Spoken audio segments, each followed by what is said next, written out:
If you were around earlier this morning, you'll have seen the formal brand launch for the company. Although we're a couple years in business now, today was the sort of big coming out party. And that's really exciting because this is from Kenya to the world. And so this afternoon session is to dive a little deeper into, again, what Wowzy is, what it means practically for, I think, probably many of you in the room. If you're not already earning on Wowzy or participating, you'll have the opportunity to sign up. Just to make sure that I know that you're with us, can I get a raise of hands for people in the room who would consider themselves to be kind of aligned with or squarely fit within the circle of the square of influence? Who here identifies as an influencer, is actively engaged with brands currently? Go ahead and raise your hand. Yeah? Fabulous. Awesome. Great to see you. Welcome. We're happy to have you. And then I guess on the other side, who would consider themselves to be affiliated or work with directly a brand? Raise your hands. Great, brand side, awesome. And then who's kind of in the middle, who observes on social what influencers do, but is not actively engaged? Raise your hand. Guess what? We're gonna convert you all to influencers by the end of the session. Great. So I'm joined here with our co-founder, Mike. I'll kick it off with just, again, a few details about Wowzy. He's gonna bring it a layer down into the really practical. And then we're gonna wanna hear from you a little bit and make this interactive. So with that, I guess let's go ahead and get started. You wanna click that for me? Okay. So if you've heard anything about Wowzy recently, we wanna take it just out of the platform for a second and describe what we as a group really think is going on here. People talk all the time about the problems and issues of youth unemployment, issues surrounding access to markets, and we think that if you flip that on its head, we're actually looking at a massive opportunity for young people that's sort of disguised as a big problem. And when you look at sort of the trends in mobile, in internet penetration, in mobile money, what we see is something really, really interesting. So we are sitting on a scenario here on the African continent where by 2025, we believe that there are gonna be 475 million people using their mobiles to access the internet. Consumer spending is going up rapidly on the African continent as people have greater confidence in markets. At the same time, the phone penetration that we see on the continent by 2025 is going to be 65% of it is going to be smartphone enabled in just a few years. And then we also know that the median age of people on the continent is 20 years old. So what we're looking at is a young continent of people who are mobile ready, who may or may not access formal employment, or are going to be looking to the internet for ways to make money. And so that to us sort of struck us as a major opportunity to design around. And so when you think about the masses and designing for the masses, that's really what Wowzy has done, as opposed to design for a few celebrity personalities or creators kind of at the top. So we know that influencer marketing isn't going anywhere. The world is leaning into it. It's the future of marketing itself. The future of marketing is much more distributed and decentralized. It is, everything is available to you on your phone, and you as people become e-commerce storefronts in the future, as opposed to having to go to large aggregators or e-commerce sites. You can go ahead. So then at Wowzy, as we looked at the market and we looked at what's going on in social asking brands what they're really looking for, we found a few things that really sort of define the future of marketing. And one is that, again, influence nowadays is not just about how many followers you have. It is about the quality of the engagements that you have with your following. And what we see is that nano-influencers in particular have many times higher the engagement per post, per message, than celebrity influencers do. And increasingly, brands are starting to look down at chatter and conversation at that level to want to access peer networks of influence. They have deeper relationships, they have greater trust, they're far more relevant, and because 99% of social media users are nanos, if you engage nanos, you actually can build scalable marketing programs. So what we started to see in the research is that even versus paid media, working with nanos is going to get you better engagement and lead you to better sales leads more quickly than if you do just traditional paid media. You can go ahead. So what Wowzy has done is created a platform that organizes social capital.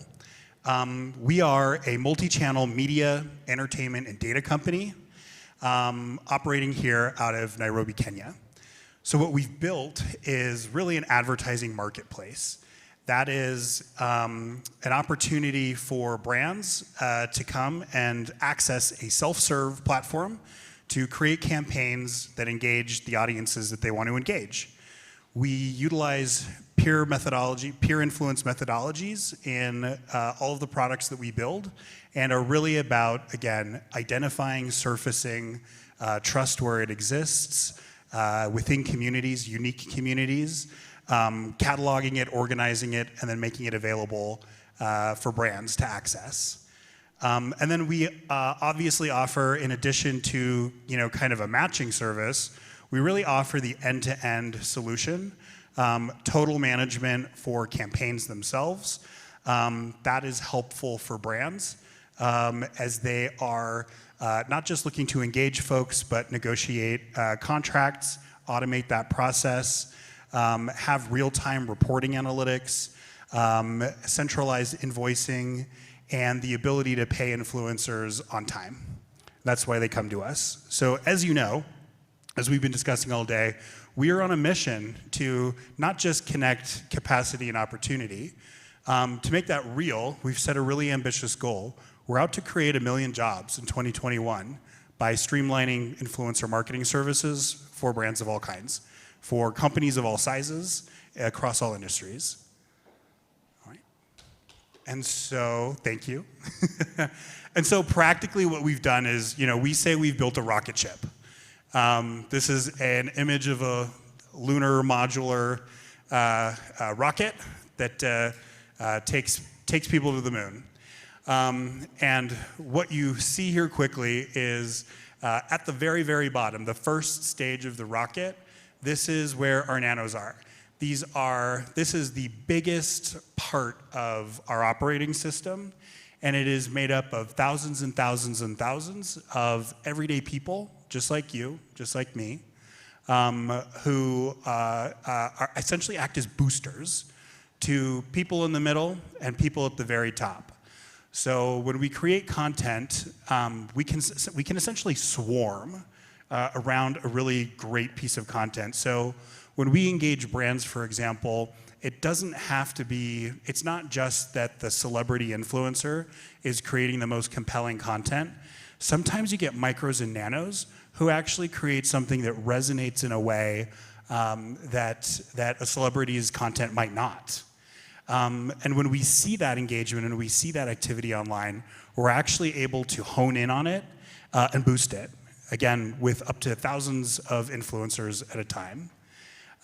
So this dynamic system that we've built, it's made of some of the best technology the world has to offer at this stage on this front.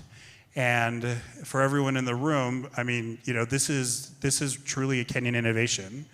I joined the company a year ago after being an early customer. I was super impressed with what the team had built, and I basically begged them for a job. But here I am today. So that's what we've built. Can go on. And then I'll keep this light. As I mentioned, there's a self-service platform where you can go ahead and, as a brand, dial in anything you want. That's fine. On the influencer side, it's really, really easy. Go to the Play Store, download the app, connect your social profiles, get verified, and you're eligible to receive jobs right away. So this is a process that, for engagement, that takes away all of the friction that people used to experience engaging in brands directly. On the other side, brands have removed all of the friction that they used to encounter in dealing with or managing, manual individual relationships that are pretty time-consuming. Here, the great advantage for influencers, you look at the brief, you can say very quickly, am I in or am I out? Or do I want to know more? And so it doesn't waste your time either. Go ahead. And then again, for brands, what we've made available is a really advanced and transparent reporting system. So you've got a dashboard. It's your central location for all information related to every single campaign you've ever run, all in one place. And you can drill down into, what were the actual posts that went up? What did the engagement look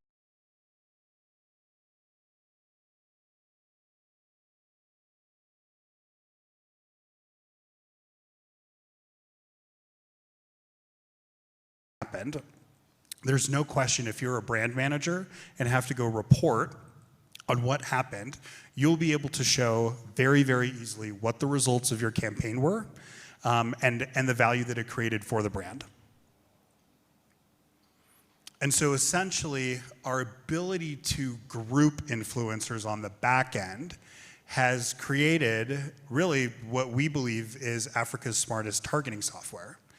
And so when you think and developing groups of highly relevant, tightly bound groups of interest based on interest or profession or location or other demographic factors like income level, what we've built is an incredible tool for brands to almost become, microscopic or use a scalpel to think about engagement with customers.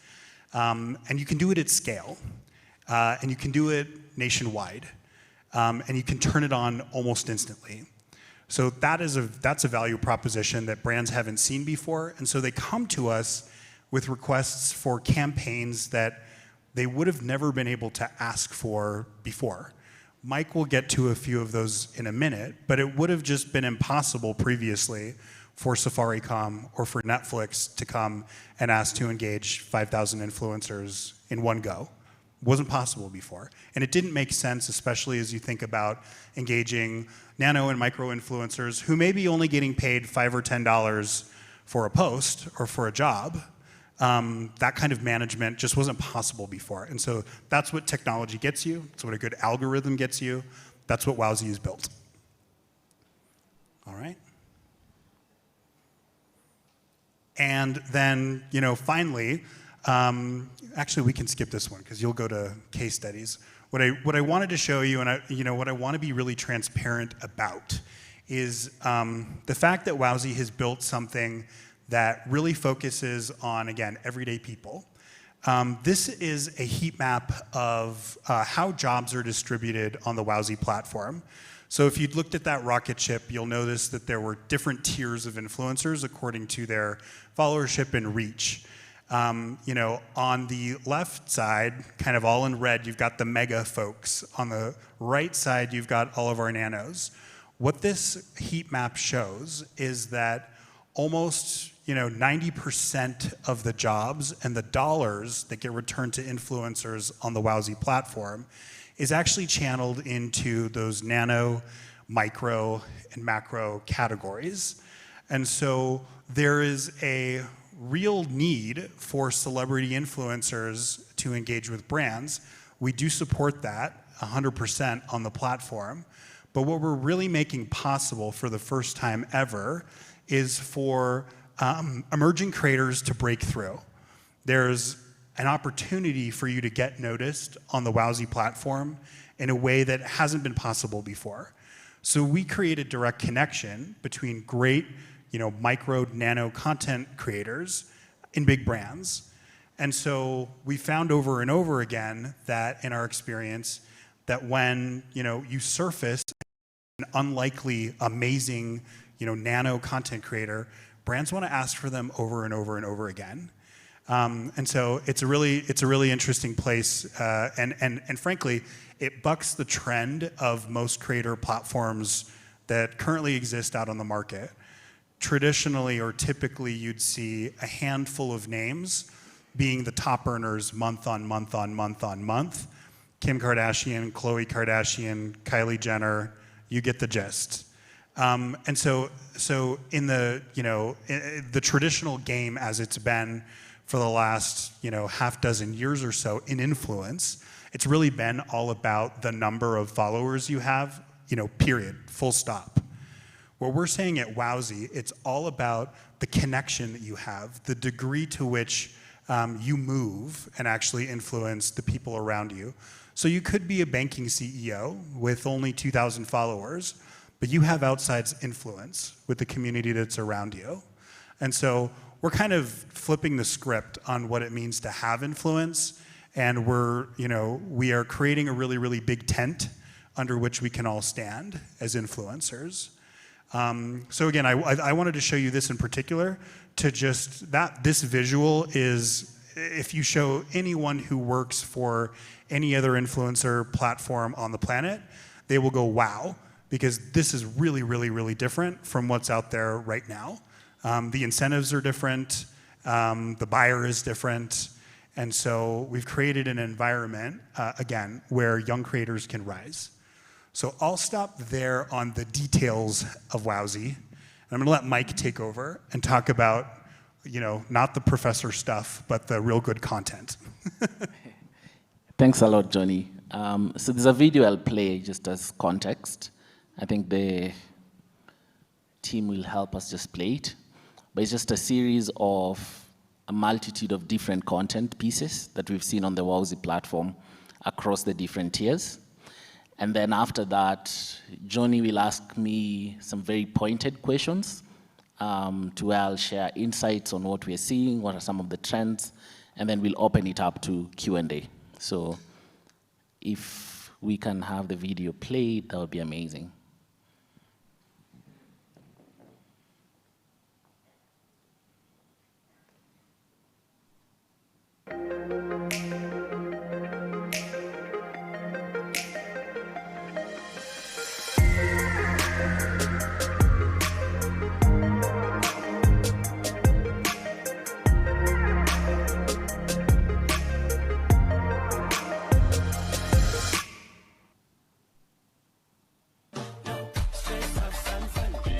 This was for a Bata campaign, back to school. We got a bunch of dancers to just, drive Kenya crazy about the campaign. Hey guys! So, I discovered the Wowzy app, which gives me a great chance to collaborate with some of my favorite brands! Obviously, we have the premium influencers as well, who work with Procter & Gamble and the likes. Get your life, little mama, won't you get your life? This was so fascinating. One of our creators did a Guinness cake. So that cake is made of Guinness. So whenever... Oh, she's here, yeah? Yeah. And now when Guinness have a campaign or anything, she creates.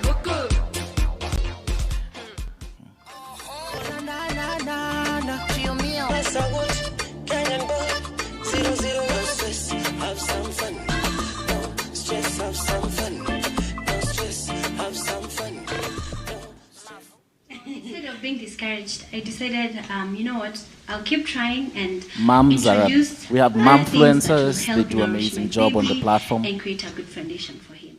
Thank you so much, Ariel. I have received your gift, and I am looking forward to tell you how it smells, how it looks, and how it makes me look every single day. Lasting lavender, a fresh new scent from Ariel. Aya, tunani. Cheers. Mwah.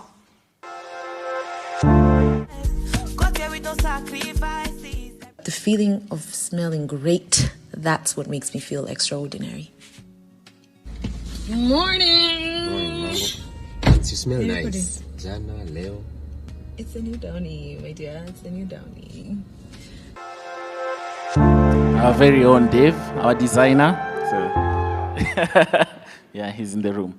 But yeah, I thought I'd just share that for you guys to see the diversity of content and the fact that content is now democratized.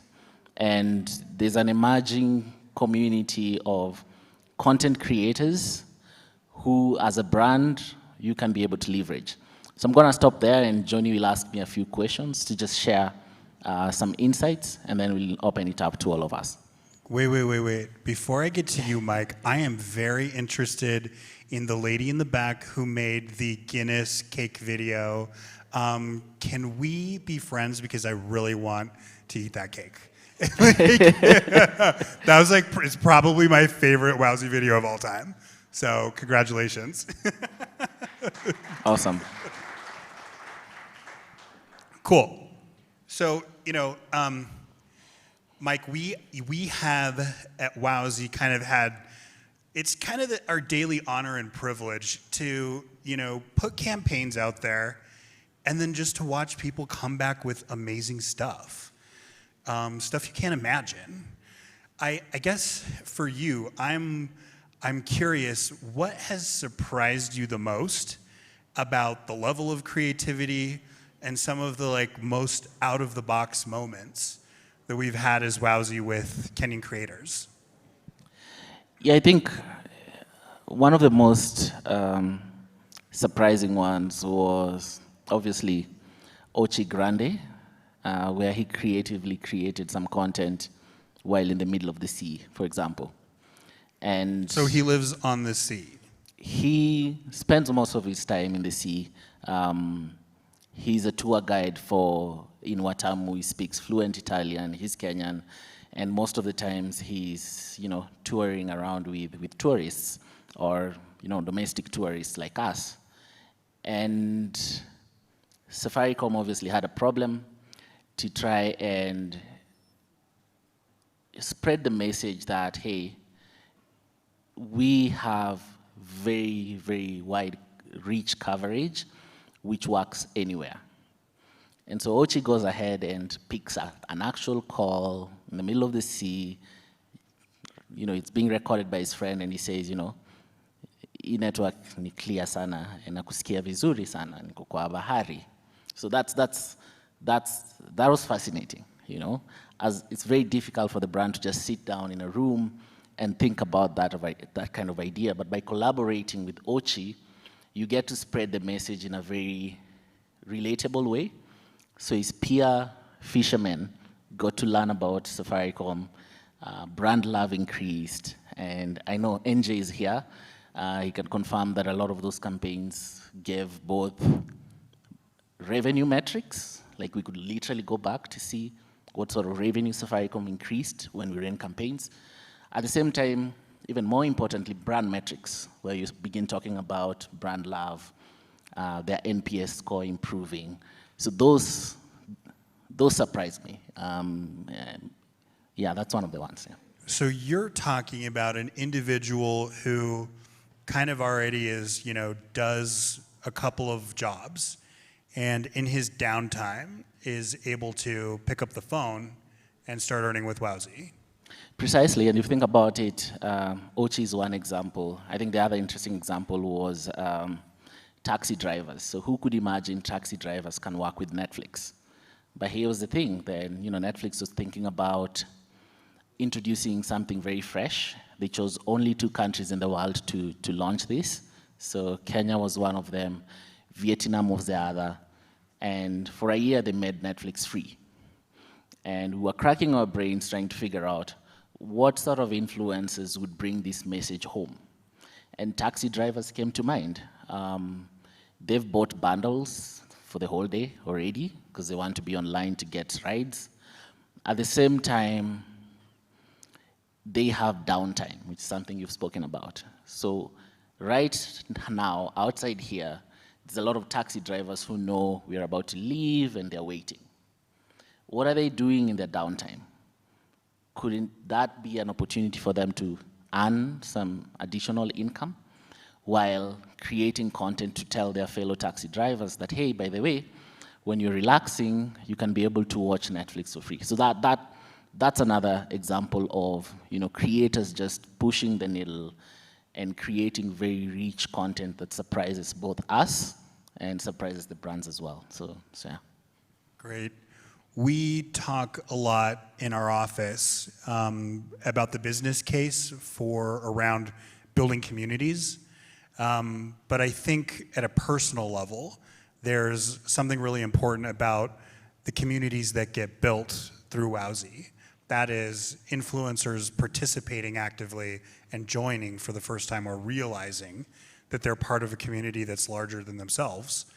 Can you give an example of communities where we've seen influencers really get involved, step up, and come into their own as a result? Yeah, there have been multiple.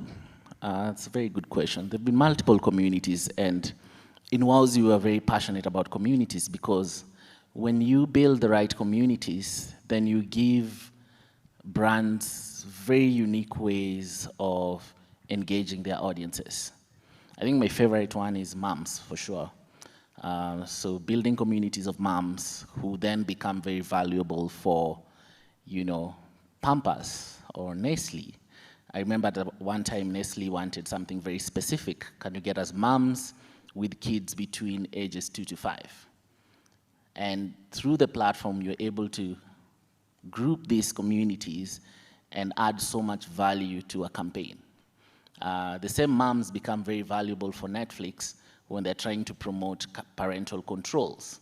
And when I was looking at some of those content, the moms are talking about, hey, I've been wondering how to stop my child or my teenager from watching adult content. And they go out there and share this authentically with their own phone, in their own house, to other moms. So moms speaking to moms. So I thought that was quite brilliant as a community. That's one of my favorite to see. Moms are such an interesting kind of world unto themselves. On one hand, you've got, I think, probably in the community, a group of moms who are finding that they have a voice for the first time. They thought, okay, I'm just a mom. That's who wants to hear me talk about anything. On the other hand, you've got a set of outspoken moms who really have a sense of what their power is in communities. What's the interplay between people who are kind of on both sides of that? How do they get along? I think at the end of the day, one thing we've thought about is the need for more education and training. And sometimes the difference between bad content and good content is something as simple as lighting. Did you shoot with the right lighting? Did you hold your camera the right way? So what we are doing is, for those moms who are joining in very green, they've never created content, we're taking them through this funnel of mentorship and coaching and training where we build those skills that they need to be able to succeed, right? So that aspect of building their capacity through example is so powerful. And every week, join the Wowzy platform, you might see lives that are hosted by the other moms who are more seasoned. And so this peer-to-peer learning and mentoring thing is starting to make the community richer. And what we are seeing is the content types are growing. I think the other one that surprised me or I've seen is the aspect of co-creation. So creator A working with creator B on a very specific content piece. And because they're doing it together, they're self-critiquing, so by the time it's coming to our team for review, the content is already by design improving and improving. So that's something that I've been seeing happening very well. Cool. I mean, moving on just a little bit, everyone in the room, it's like we're sitting on stage here telling you right now that we're the good guys, and that we've got your interests, your best interests at heart. I think for any influencer, though, who's sitting in this room, they've probably been burned before by bad brand engagements, bad interactions. They've had to chase payment. They feel like if there's a middleman involved, that middleman is just out to eat as much of their lunch as they can. I'm curious, like in this market in particular, how do you build trust with influencers who maybe haven't had great experiences before? These are the seasoned, tried and true folks who are really hustling and like really trying to make a living and hone an audience and create a name for themselves. How do you build trust? I think payments is a very strong point around trust building. And as well as you've been reflecting on this problem even before we even started building the product. And one of the things that came out very strongly is the need for standardization of pricing. So we did a lot of research, we spoke to influencers, we spoke to brands to begin coming to ranges that, you know, if you're in this range as an influencer and you have this level of engagement, maybe this is the price range that you should be in. So that standardization has really helped. I think that was the first layer. The second layer would be paying on time, keeping your word, right? And so Wowsy flipped it because when we spoke to a lot of creators, we did about 1,500 conversations in the early days just doing research, and guys were like, you know, I've been waiting for 2 years for this payment, I've left it. I don't even follow it up anyway. The story of the finance director or manager who's always traveling. You know, he's traveling, he's not in the office. We've had that a lot. And so Wowsy flips this and says, hey guys, we're gonna pay you in 7 days. This has surprised even celebrities who are like, wait, I did my campaign last week, I did my post, and 7 days you receive what we call the love message. It's either your M-Pesa or goes to your bank account on Mondays and Thursdays strictly. Joyce is at the back, so she's our finance lady. Like, that's what keeps her awake at night. It's all systemized, it's all, you know, on the platform. Every Mondays and Thursdays, 5 p.m., people receive their dues. So that has enhanced the trust levels. I think the last layer is, how do you make this income sustainable and meaningful? So we're starting to think about things like minimum wage for the nano influencers. Can we develop a price level or demand from brands that allows an individual nano influencers to make as much as minimum wage in Kenya or whichever country we go to? Those are things that we think about a lot. So this income is not only you know, coming fast in a timely manner, but it's also very sustainable. And I think for a lady like her who does amazing cake, it's us going back to the likes of Diageo and saying, hey, can we have more long-term, you know, campaigns so that she knows between the next 6 to 18 months she has assured campaigns. This has been happening at the celebrity level, but we're going back to brands and saying, no, no, no, no. Even nano influencers deserve more long-term campaigns so that they can be able to earn more meaningfully in a dignified manner and sustainably. Okay, so this is good, but even long-term campaigns, you know, they only go so far. I'm curious, and actually in the last session, I heard a really good comment in the room that someone said they'd seen, you know, people's profiles where, yes, they're real people, but they have almost just become digital billboards, where they're just kind of, it's what, you know, whatever brand message it is of the day. Are we just creating digital billboards in a new way, in a new place, that are just kind of invading your space online? Or what are we doing? Especially as it relates to creating more opportunities for people to make real money. So yeah, I think it's a very interesting question. We don't want to turn people into digital billboards. So part of our algorithm's capabilities is to limit the number of gigs that come to people. So that's one way that we are trying to solve for that. But the other more interesting way is to give different type of jobs that don't necessarily require you to post, right? Say more, say more. And so, for instance, sometimes we ask our influencers to do things like, answer a survey for pay. I know a very good example where one of the top agencies here used the Wowzy platform to ask a very specific question to influencers. They wanted to understand, how do Kenyans say cheers? You could sit around as 2-3 people, because there's no one way Kenyans say cheers. Or you could ask a community of thousands. So they ran this campaign, they asked the influencers. In about 10-15 minutes, we had 1,053 variations of the word cheers. So that's just an example that somebody did the job. It didn't necessarily involve them posting, but they made some income. The other way is more offline-based campaigns, where you actually are required to do something offline, go somewhere, create content, speak to people.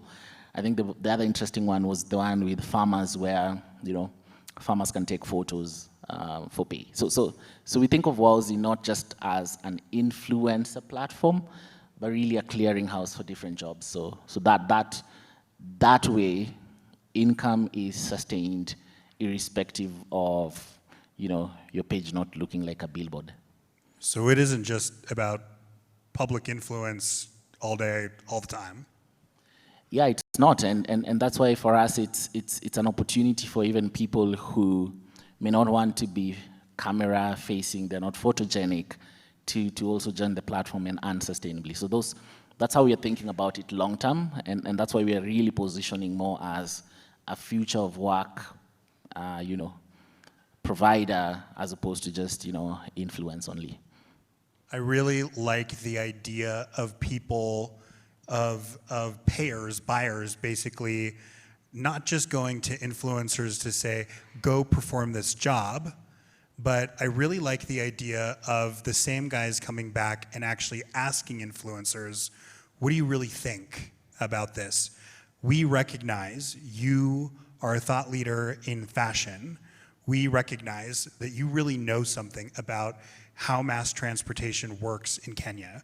We understand that you really know what it's like on the ground as a farmer or in a hospital as a doctor, and we want to hear from you on your expertise.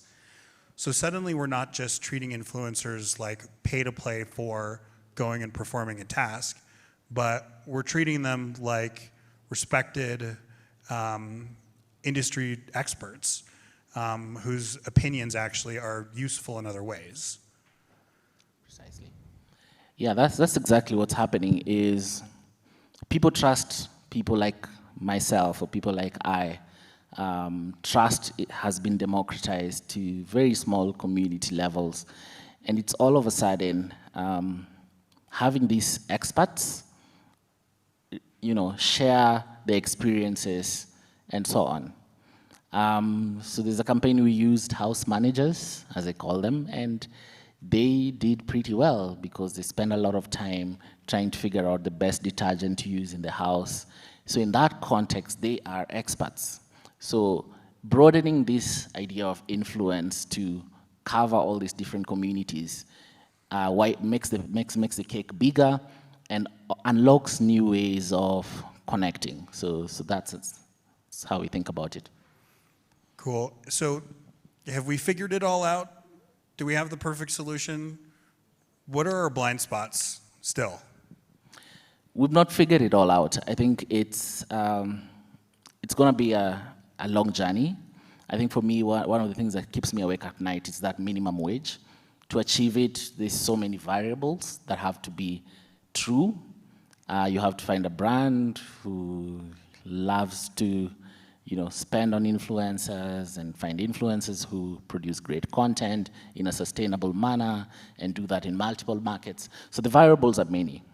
But I think as an industry, as an ecosystem of creatives, of agencies, of brands, there's ways that we can, put our collective strengths to build this value that ultimately solves some of our biggest problems as a continent. So, yeah. Great. So I want to really hear a little bit from folks in the audience this afternoon as we get into the final leg of our chat today. And I want to do two things. First of all, I'm hoping that this can just be our safe space where we can be real and honest with each other. I'd like to hear from a few influencers and from a few people on the brand side.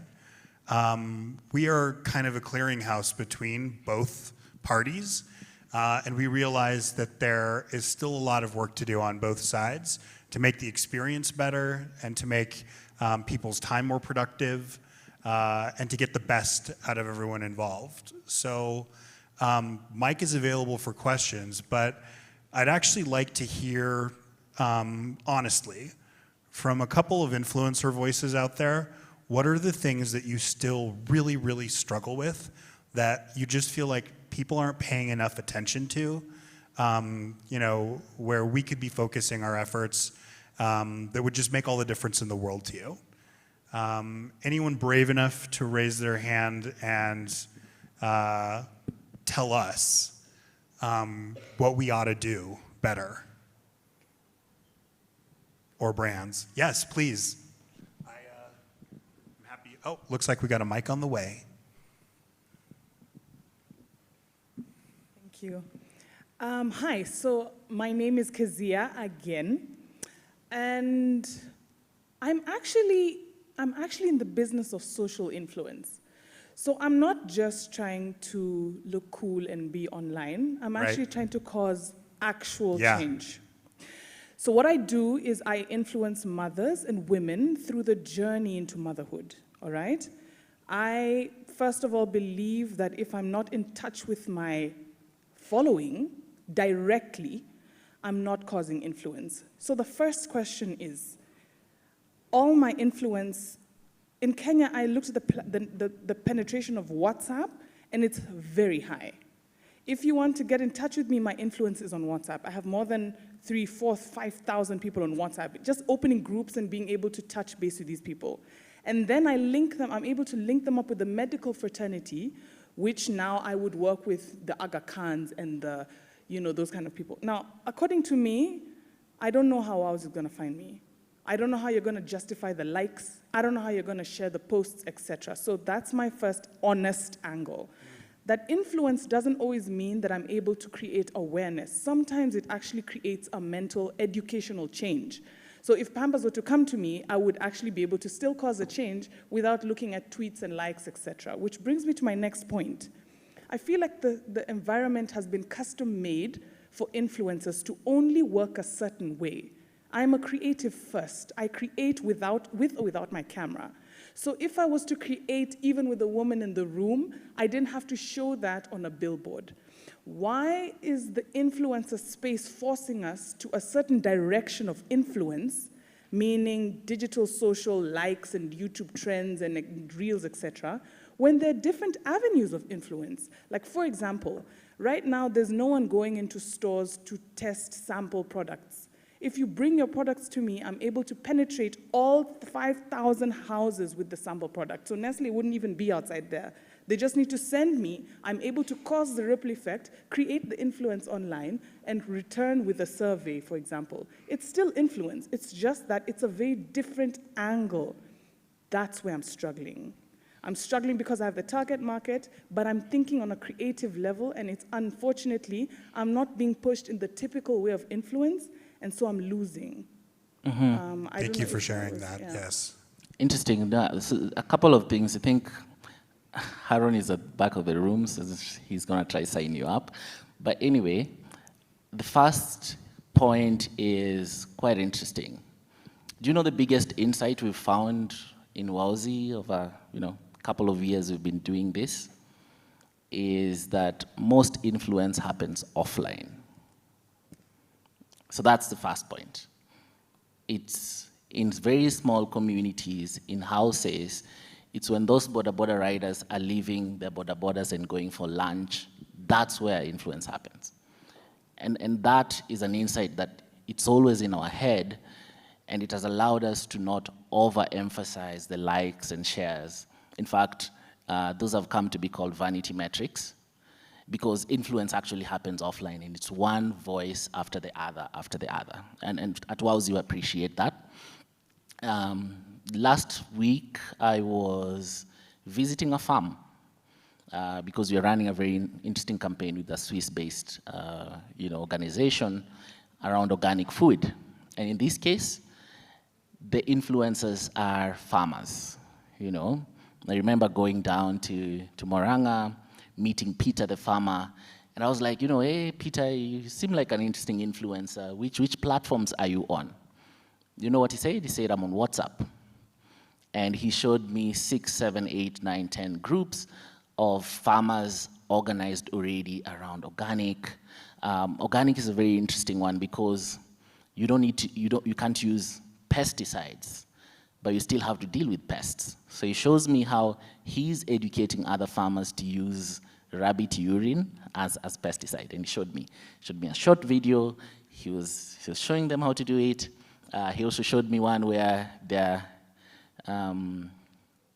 growing worms, because the natural state of the soil is with worms. And he's taken that picture and he posted it on WhatsApp. So what did I do? Like, internally as a team, we have a very robust product team, and we ended up fast-tracking our integration with WhatsApp just to make it as a critical channel that we can be able to add on to, right?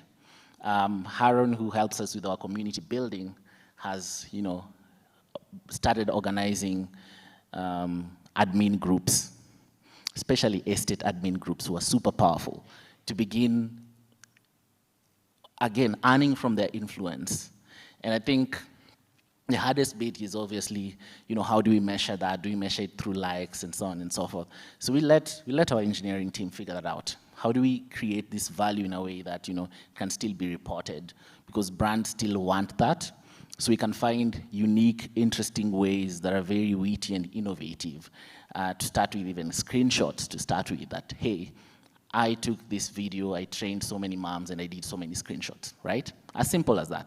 But over time, we'll make it even more sophisticated. But I think I'm coming from a position of, we hear you, we actually are thinking about WhatsApp, we think influence happens mostly offline, and that trend is starting to pick up. So people like yourself are becoming more and more valuable in the ecosystem than vanity metrics. Anyone else? Yes, please.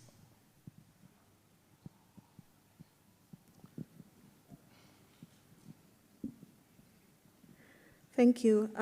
I love how you expressed that. You couldn't have said it better. My name is Ziana Muhammad. I'm the Corporate Communications Manager at Kenya Bureau of Standards. And I wanted to add on to what you told the young lady, Kezia. Kezia, it's just a matter of, like the way Martin said it, Mato said it, how are you pitching yourself towards these brands? How are you pitching yourself towards the agencies? He's given you a simple example of showing it. You can show it through screenshots. You can show that engagement. I come from a small town. I come from Malindi. That's where I come from, right? There are people who have such strong influence on the ground within the community, accessing, for example, over thousands and there are people who will be willing to sit down and listen. You might knock 100 doors, and 20 listen, and it makes a difference. Yeah? So, I mean, it's up to you, right? And it's not just Wowzy. I mean, it's so many other people and so many other systems. Just chart your path, create your information, let it be known. Like he said, it's so easy. You could trust those screenshots. These are all the groups. I'm the admin. These are all the women. This is what I've done. It doesn't even have to be a fancy video like he said, where the guy is showing how the pesticide is made. It could be a simple statement. There is free cancer screening at Aga Khan Hospital. like you said, right? And the women are now asking, where, what time, how do we go, is it free? That's evidence, right? I don't know if that's helpful. Very helpful, yeah. One more on the influence side. Yes, over here.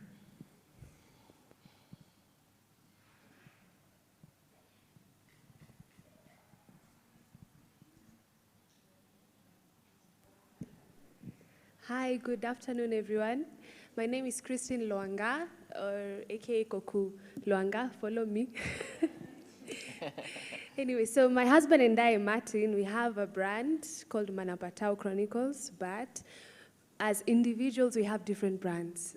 My brand, I'd like to maybe understand it as a young mom. But first, anyway, I'm an electrical engineer and a trained Prince 2 project manager. But somehow I found myself doing content creation as an influencer. So my question to you is, I'm on Wowzy, right? I got on Wowzy, I think I had 60,000 followers.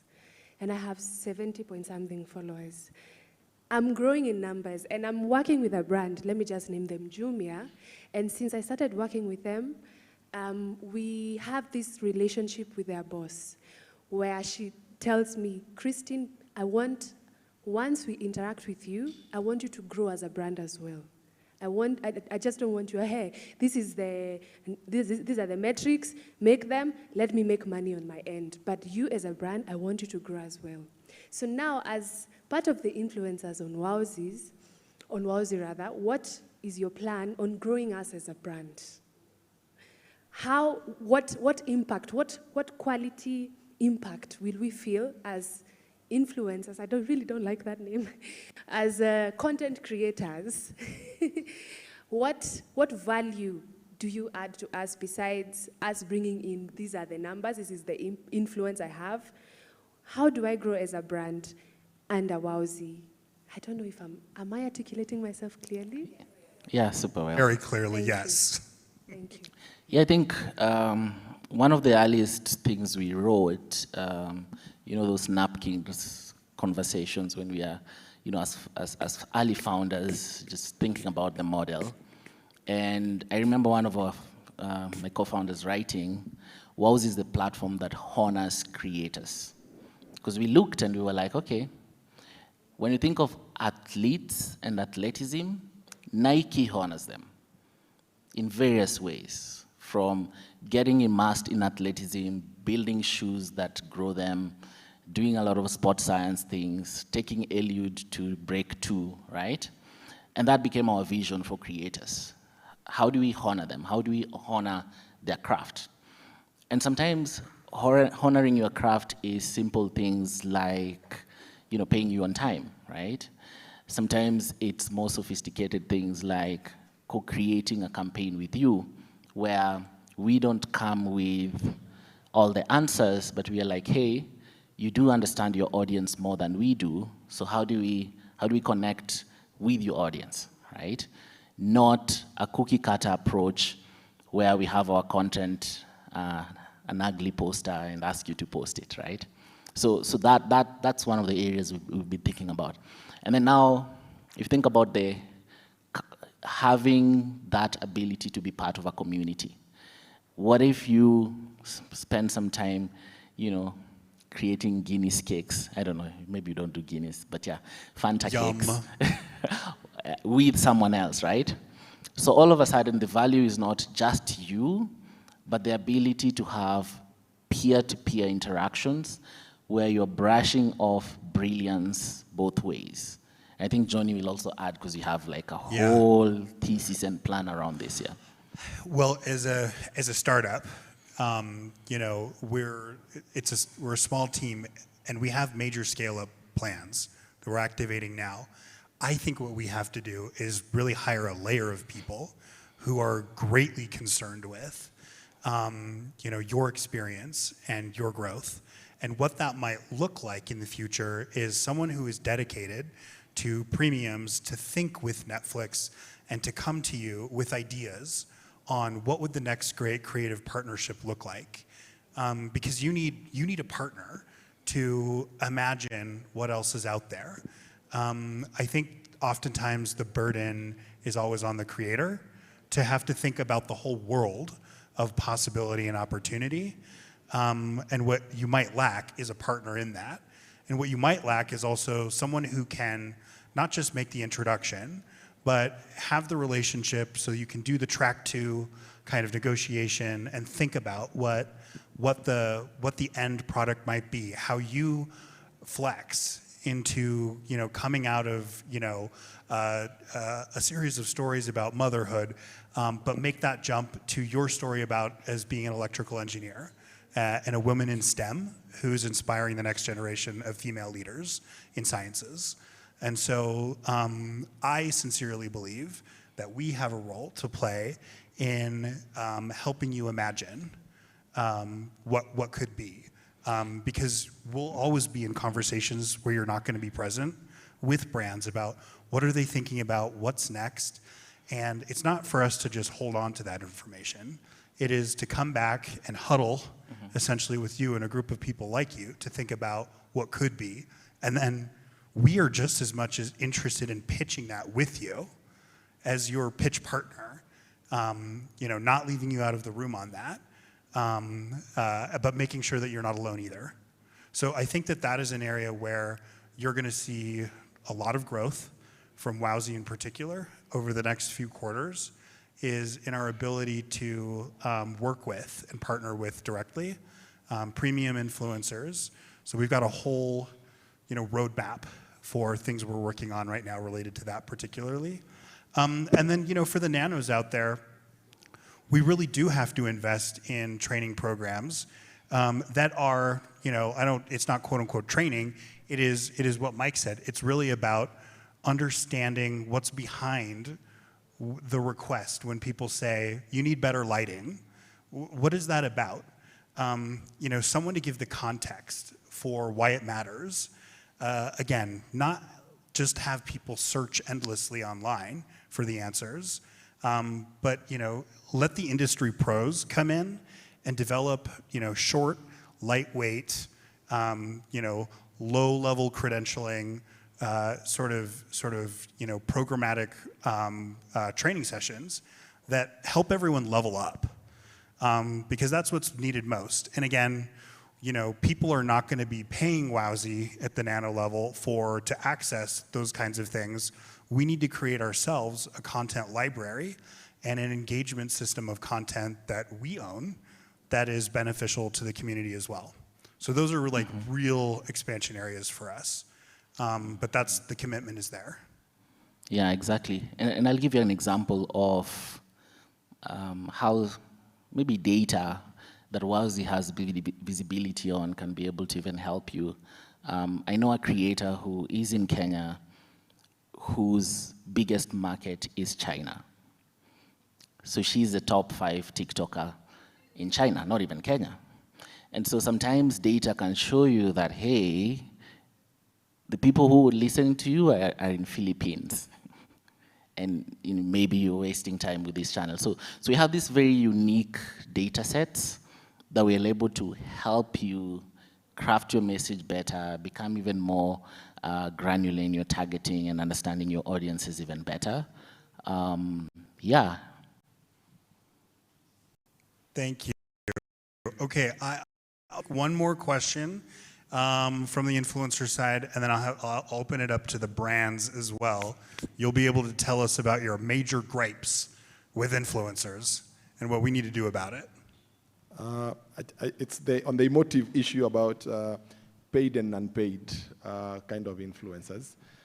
Whenever it happens, the screenshots are always flying through and everything else. So I'm not an influencer, but I think you probably are, but yeah, we'll tell you of what. You have influence. We're adamant about that. If somebody sent me an email telling me we have paid and unpaid, and I'm in an unpaid section, I'll be very offended, because for you to approach me, it means I have some influence. So what exactly goes into the whole process? I don't know if Wowzy you do that or everybody is paid on your platform, but also the whole issue about this is paid, this one will be paid, this one will just get 1 kg of Omo, and then we move forward. Everyone on the Wowzy platform, for work you do, you get paid. You do work, you get paid. That is a fundamental principle. Oh, perfect answered. Okay, anyone from the brand side want to be brave enough to tell us what you think and what has to get better in order for you to be successful? Brand side? Going once? Going twice? Okay, oh wait, all the way in the back. There's three. Him, Bashir. Oh. Yeah. Ah. That's NJ. Hi, everyone. So I think for me, what probably has to get better is looking at the data, trying to mine the data, especially the qualitative data, qualitative and quantitative. What I mean by that is, it's very hard for you to put like a number or like a certain price on someone's creativity, right? But then we also need to find out what are the data points that we are able to collect as a business, as influencers, and therefore, what are we seeing that we can now action on as brands? So for me, I think we probably need to build the API ecosystem, trying to see how we can link with other platforms. I know you already do M-Pesa, but is there more opportunities with other other businesses, right? But I think the point for me is how do we look at the data and how do we action and make data-driven decisions based on what we are already seeing that is working. Yeah, spot on, spot on. I think NJ and us, NJ works at Safaricom, we work extremely, very, very closely with him, his agency team, and the Wowzy platform to be as data-driven as possible. I think the first point in terms of being data-driven is it will have to be a partnership between the brand and the platforms. That's one of the things I think would be very, very critical, because then by the end of the day, if we ran a campaign this morning, by the end of the day, we should know what was the impact. Did it drive so much downloads? Did it drive so much sales? And so on. And that's still the hardest job in advertising is attribution. Do you attribute this to TV, to radio, to billboard, or to Wowzy? So those are some of the questions that, at the data level, we're already starting to think about. I think you've seen a lot of influencers now having promo codes. So if you have a code, we can be able to track how many sales she drove on Jumia. So those are all like efforts around trying to close the gap from the campaign happened to this was the impact. So spot on. I think data will become more and more important as we collect it, and as a platform, we are very, very keen on making sure that we support the influencer community with even more data than they get from their own, backend on their apps. And I think, it's the flip side of the coin of what we were just talking about. One of the primary, focus areas for us as a brand is we know brands need more and more compelling reasons to continue to support, their spend in different channels. And so for the brand, and usually for an agency partner that we work with as well, they're also under the gun to show results. We have to continue to build products that support, illuminate, make it clear what the ROI is. Dr. Bashir, did you want to contribute? Okay.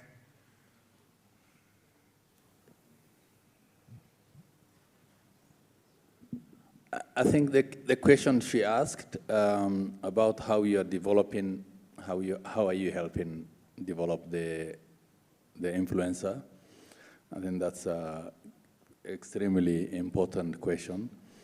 And I'm thinking of, for example, from the beginning point, freeing the influencer to think and create the next campaign, the next content, and freeing the brand, in this case Jumia, to go on the next campaign rather than start measuring what she has done, whether she has done or not. So what the system does is it does the administrative job both for you as well as for Jumia, so that both you and Jumia focus on what matters.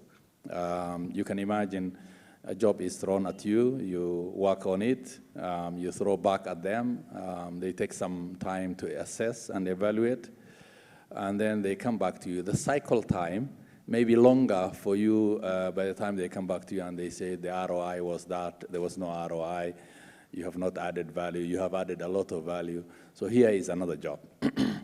So imagine if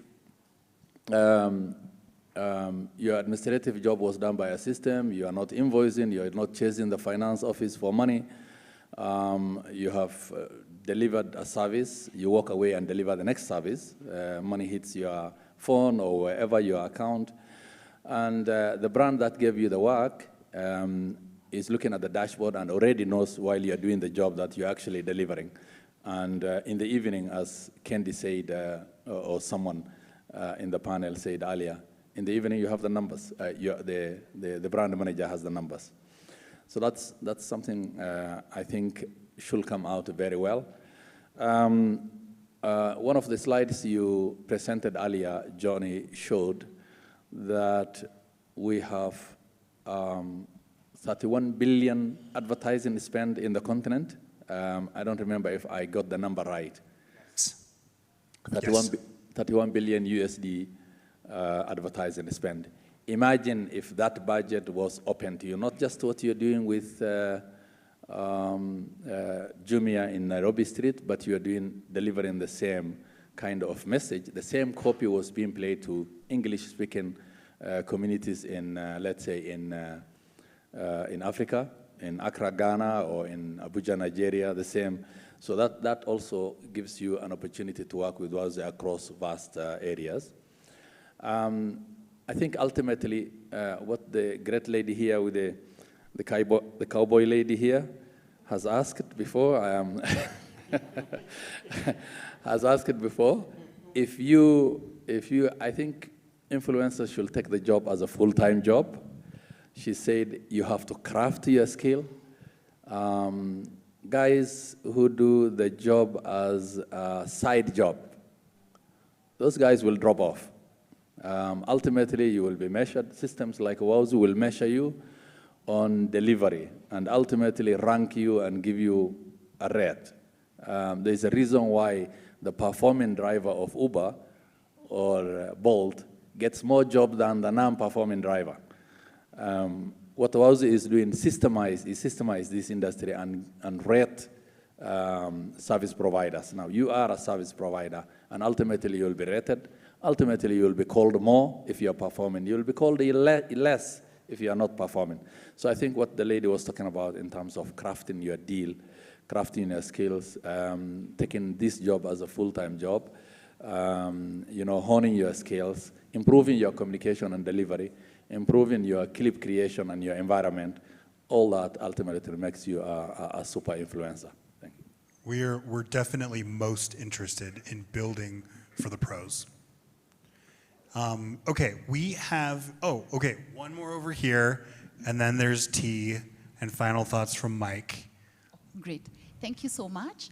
My name is Edna Thiongo Mbugua. I was moderating a group that was there earlier. Mine is just to say, well done. Congratulations, Wowzy. I know Dr. Bashir from other platforms in the insurance sector, and he's an amazing leader. And I totally believe in this innovation. I'm a market researcher. I've been in the market research space over 10 years. I've run my business, Breakthrough Consulting, for now 10 years. We are 10 years next year. I'm so excited to see how you're using data. And I liked what he said about how he went to Muranga and he talked to this farmer, because that's what I do every day. And what we have done is also invest in what we call human-centered design, where we begin with the customer or with the user. We understand their need, and then we tailor-make products and services that will fit them. So I am obviously very excited about discovering Wowzy today. I don't know whether it has been there because I've just heard about it today. And I'm looking forward to obviously partnering with you, even using your platform for research. I really like the fact that you're now investing in that digital platform where we can collect data faster and speak to more people. And I really want to speak to you more about that and understand how that can happen. Because of course, traditionally, our research process was lengthy. And by the time we are reporting now with this digital disruption, things have already changed. So I really, really love that. What I would actually like to say to influencers, and I like what she said about investing in the business, I would also say that you'd have to invest, and also you would also need to invest in understanding your consumer, profiling yourself and profiling the consumer, and even to brands. If you're taking an influencer, it's not just about whether Kim Kardashian has how many followers in the world, but if today she comes and tells me about a product, I probably will not buy, or many people in this room might not actually buy it, because she may have that following, but she's not the right profile. So we need to actually really profile ourselves as influencers and also profile the businesses so that we get the right fit. And also we shall get, obviously, better results. So well done, Wowzy. I look forward to partnering. Thank you so much. Thank you. This is a really important point. And again, it goes back to something we mentioned a little earlier. You as a researcher really need to be concerned about the quality of your primary data source. Do you believe it? And in today's world, if you go to a big firm and conduct a focus group where somebody has spent months finding people, you actually may not totally believe what you're hearing out of the room. These guys are the best primary data source on the planet. And so what we're trying to do is package that and offer it up to folks like you, and work with our influencers to really uncover and make it very clear what their area of expertise is so that you can leverage that. Thank you so much for that. And actually, I would really love to talk to you about that because I'm a Koli. I have moderated over 2,000 focus groups all across the country. Right now, I'm working actually in the arid areas. I've been conducting focus groups in Turkana, Garissa, Marsabit, all those places. And it's amazing. And I really love that fact that you're appreciating the influencers in those places. Yes. When I was in Garissa, and it's so sad because that's a week ago, and a pastoralist committed suicide because his 100 cows died. And I was like, it's not in the media. It's not anywhere. Nobody's talking about it. You know, we hear it like a news item and everything, but there's nobody who is really focusing on these stories. And you would get amazing influencers from that region. And maybe, maybe somebody who could be a Somali in Nairobi may not be able to represent that pastoralist. So that idea of going to the areas where people are and picking those, you're calling them nano-influencers, is an amazing, amazing idea. And through obviously qualitative research, really using HCDs, we can really deepen that. Thank you. Great, would love to talk more.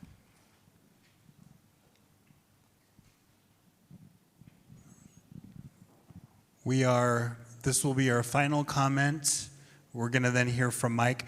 There's plenty of time for us to talk in the halls. Okay, as a representative of a government agency, I'd like to say don't shy away from bringing your businesses to government. I like what Kezia said about investing in your trade. Invest in your trade. Register those businesses. Get a sole proprietorship. Take advantage of programs like YAGPO or AGPO. Pre-qualify. This is important. Pre-qualify with a government advertising agency. That'll open up room for you to work with other government agencies. Pre-qualify with as many agencies after the GAA. That one is key. Because where I sit, I'm stuck with dealing with my agency. Government advertising agency. From where I sit, I'm stuck dealing with my agency to access influencers. I may see an influencer and I'm so impressed by what you're doing, but I can't work with you simply because of red tape and procurement processes, and you guys aren't accessing those opportunities. So even if you come and give me the best presentation ever, I can't work with you. You're not registered. You've not gone through the necessary channels. So I'm forced to work with the ones who are brought to my table by either my agency or the ones who've had the opportunity to register themselves. So you might end up seeing the same repeated influencers being used over and over again.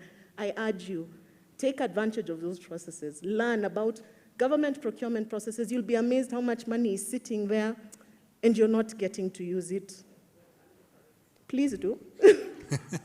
No, this is really great. And I think we've touched on kind of a nerve here, which is that influence is about the very serious issues that surround our lives every day. Not just around nice to have products, that is a big part of our business, but there is a whole world out there of need where influencers have a role to play in changing things. We can have an entire conference on that, by the way, and we'll do that later. Okay, well, thank you guys for that. I want to go back to you, Mike, really quickly. Final thoughts. In conclusion, at the end of the day, we've had a long day. What's ringing in your head? What resonates with you based on what you've heard today? What words do you have for our guests as we depart? I think it's a story, and it's the article that was written by Bloomberg about Lipstick Man. He's Chinese, and he sold $2 billion worth of lipstick on Singles Day, just on a live. So I think in my mind is, as Kenya's influencer marketing is maturing, what's the East doing, what's the West doing, and beginning to even look ahead to see what next. I think social selling will be huge, where we all of us as influencers turn ourselves into e-commerce storefronts, selling different products that we care about. And so for me, I think that's a huge trend. I think live selling or live creation is going to be a trend that we should be watchful of, because people are spending more and more time just watching others. In the morning we heard of kids, I think mostly Gen Zs and Gen Alpha, who are going to live to watch other people playing video games, and they get paid to do that. So the live aspect of life is going to be very, very popular. So I think my parting shot to us is, as we mature as an industry, let's also be open-minded to begin learning from different other markets on what's possible and what's next. And if Wowzy is very, very keen to partner with all of you in terms of testing some of these ideas and building some of this additional value that's not here yet. So we'll be around, we're happy to chat. The Wowzy team is also behind there, so whichever of us you can grab would like to partner with you in one way or another. Awesome. Thank you, Mike. And thank you, everyone in the room today, for giving us the gift of your time. There are snacks and tea outside. Let's continue the conversation. This is the part where now influence happens offline. So we'll see you there. Thank you.